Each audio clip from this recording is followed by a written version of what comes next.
When the McAllister family left on their Christmas vacation, Did we miss the flight? No, you just made it. Yeah! they forgot one small thing. Kevin! Home alone.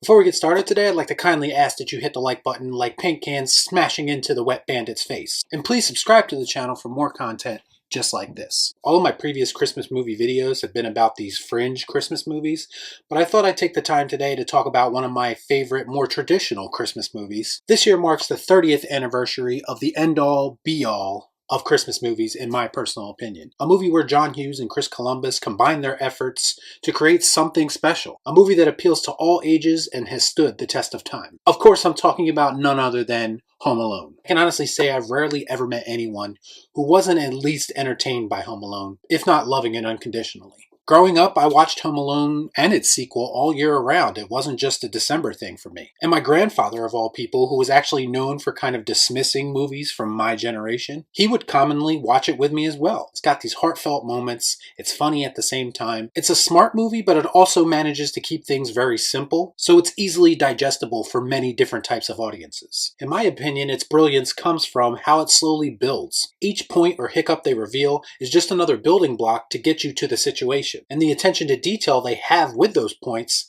makes for a much more believable experience. For the most part, the filmmakers seem to have thought of everything. Before I go into the actual plot points, I have to comment on the music. John Williams creates magic like only he can do with the score to Home Alone. His score gives real life to Home Alone, and I really can't picture the movie without it. Should also note that all the traditional Christmas music they use in Home Alone are some of my favorites in the genre. They start setting things up right away, and they really give a sense of how chaotic this house is with so many people in it. They also show you how Kevin is kind of being mistreated by his family and how he kind of feels like an outsider. Don't you know how to knock, phlegmwad? Both of these elements lead to his eventual predicament. I have a confession. As a kid, when Harry is there dressed up as the cop doing recon for when he will eventually attempt to rob the house, for some reason I never put that together as a kid in my brain, and I just thought he was the same actor playing a different character. It was not uncommon back in the day to have one actor play multiple roles. I know it's dumb, but I was just a kid, and if anybody else experienced the same thing, please let me know in the comments so I'm not alone. Get upstairs. I am upstairs, dummy. I like how the film starts off early on setting up how Kevin is not able to handle things on his own. So when he's thrown into a situation later in the film where he's forced to be on his own, his character is given an opportunity to grow. This is around the same time they set up the Old Man Marley character as well. And Buzz's false story actually influences how the audience and Kevin view that character for a good portion of the film. Another confession of mine, I didn't notice until a couple years ago that they actually throw Kevin's ticket away when the milk is spilled. I don't know how I missed that for all these years, but it's just another building block to get them where they need to be for the story. Speaking of building blocks, there's a literal chain of events that occurs once Kevin is banished to the attic.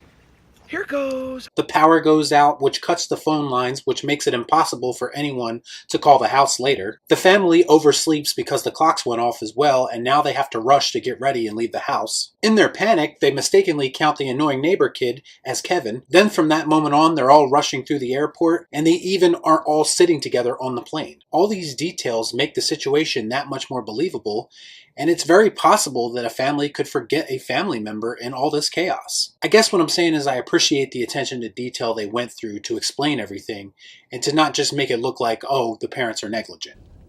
What kind of mother am I? There's a lot of things that went into the circumstances of how Kevin gets left behind. Even Kevin himself is thrown off by the detail of the car still being in the driveway. This makes him think that it's a magical event and that he basically wished his family away. So Kevin embraces his newfound freedom like a kid typically would, and he basically just goes and does everything that he was told he shouldn't be doing, just like any kid would in this situation. Like sledding down the stairs, which I have to admit I've always wanted to try, but I never did, and I'm glad I didn't, because I probably would have broke my neck. He also eats lots of junk, and he watches movies that he shouldn't watch that ultimately end up scaring him. Keep the change, you filthy animal.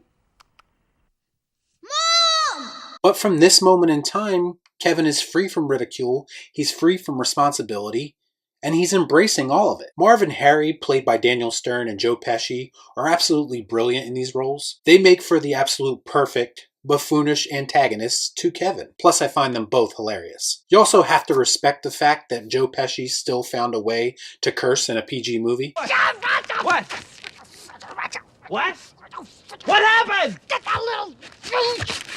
I mean, the man is a legend. The whole situation gets much worse because Kevin's mom doesn't realize he's gone until she's well over the Atlantic and can't really turn back. If it makes you feel any better, I forgot my reading classes.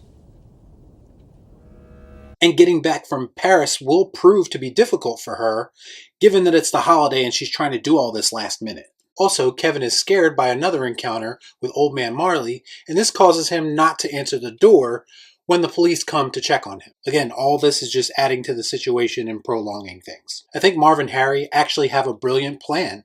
I mean, they do recon, they're robbing houses when people are away for the holidays. It all makes sense, they just don't account for Kevin being left behind. As the film goes on, Kevin slowly starts to overcome his fears, and he also starts to take some responsibility. He even turns one of his fears, that scene in the movie that scared him earlier in the film, into a weapon as he scares the pizza delivery guy and Marv and Harry in 2 different scenes. He's using his fears to strike fear into other people.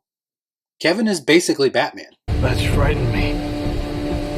This time my enemies shared my dread. Like Batman, Kevin also begins to miss his family. Aww.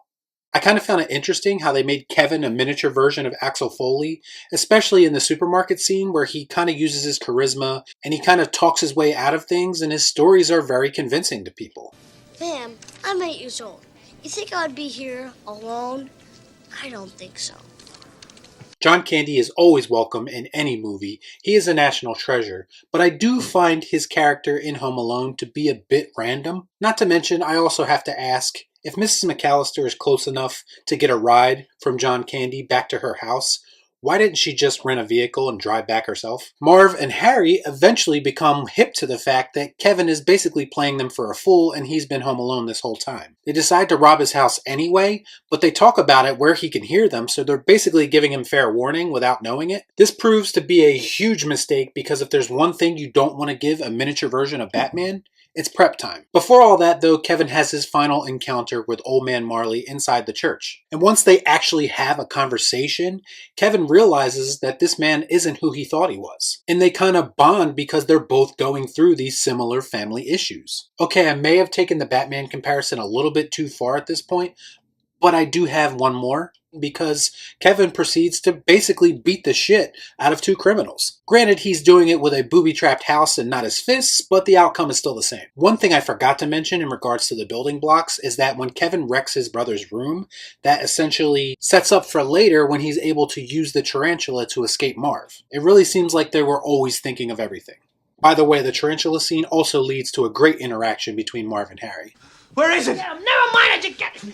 How do you like it, huh? You jerk! Get the cake for The wet bandits eventually, though, catch up to Kevin, but his willingness to see the best in people is paid off and Old Man Marley comes to the rescue. And in the end, the spirit of Christmas comes through and Kevin is reunited with his mother and his family on Christmas morning, almost metaphorically rewarding him for changing his ways, maturing, and gradually learning the importance of family. A heartfelt ending to a classic Christmas story. This is the absolute best of the traditional Christmas movies in my opinion. It's a must-watch this time of year, and it's typically the first Christmas movie I watch to get myself in the spirit. I thoroughly enjoy Home Alone and its sequel, and they make for a pretty good double feature. So that's my love letter to Home Alone, a movie I can say I grew up with and I still watch to this day. So let me know what you think about Home Alone in the comments down below. As always, please like, comment, share, subscribe to the channel, hit that bell for notifications, and I'll see you next time right here on Real Shift. Thanks for watching. Peace out. Y'all be cool. Right on.